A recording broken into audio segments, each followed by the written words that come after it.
ತಹಸೀಲ್ದಾರ್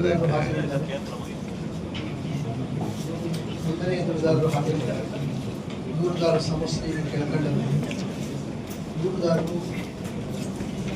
ದೂರುದಾರರಿಗೆ ಅವರು ಕೋರಿದಂತೆ ದಾಖಲಾತಿಗಳನ್ನು ಅರ್ಜಿಯನ್ನು ಮುಕ್ತಾಯಗೊಳಿಸಲಾಯಿತು.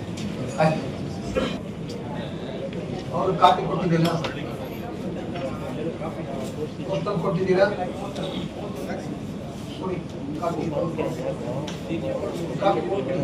ಪೋಸ್ಟಲ್ ಒಯ್ದು ಹೋಗಿದ್ರಿ.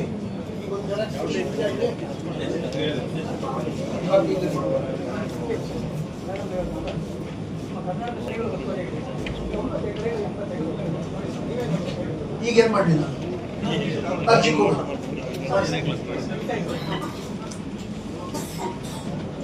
ಪೆಂಡಿಂಗ್ ಇದೆಯಾ? ಈಗ ಅಲ್ಲ, ಈಗ ಪೆಂಡಿಂಗ್ ಇದೆಯಾ?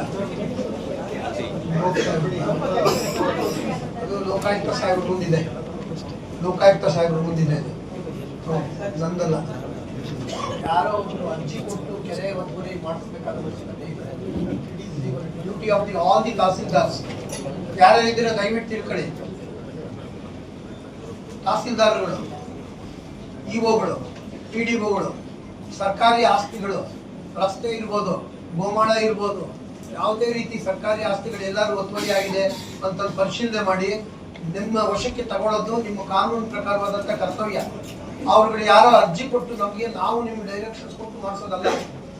ನೀವು ದಯವಿಟ್ಟು ತಿಳ್ಕೊಳ್ಳಿ. ಕೆರೆಗಳನ್ನೆಲ್ಲ ಪರಿಶೀಲನೆ ಮಾಡಿ ಎಷ್ಟು ಒತ್ತುವರಿ ಆಗಿದೆ ಅಂತ ನೋಡಿ. ದಯಾದಾಕ್ಷಿಣ್ಯ ನೋಡದೆ ಒತ್ತುವರಿ ತೆರವುಗೊಳಿಸಿ ನಿಮ್ಗೆ ಸುಬರ್ದಿಗೆ ತಗೊಳ್ಳಿ. ಇಷ್ಟೇ ಸುಮಾರು ಕಂಪ್ಲೇಂಟ್ಗಳು ಇದ್ರ ಮೇಲೆ ಬರುತ್ತೆ ನೋಡಿ.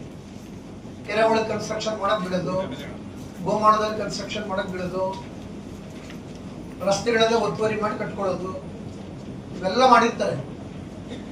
ಎಲ್ಲ ಪೊಲ್ಯೂಷನ್ ಇಂದ ಆಗುತ್ತಿರ ಹೊರತು ಹಾಗೆ ಆಗಕ್ಕೆ ಸಾಧ್ಯತೆ ಇಲ್ಲ. ನೀವುಗಳ ಅವಕಾಶ ಕೊಟ್ಟರೆ ಅವ್ರು ಕಟ್ಟಕ್ಕಾಗಲ್ಲ. ದಯವಿಟ್ಟು ತಿಳ್ಕೊಳ್ಳಿ. ಜವಾಬ್ದಾರಿ ಬಹಳ. ನಮ್ಮ ಆಸ್ತಿ ನಾವೇ ಉಳಿಸ್ಕೊಂಡ್ರೆ ಇನ್ಯಾರು ಉಳಿಸ್ಬೇಕು?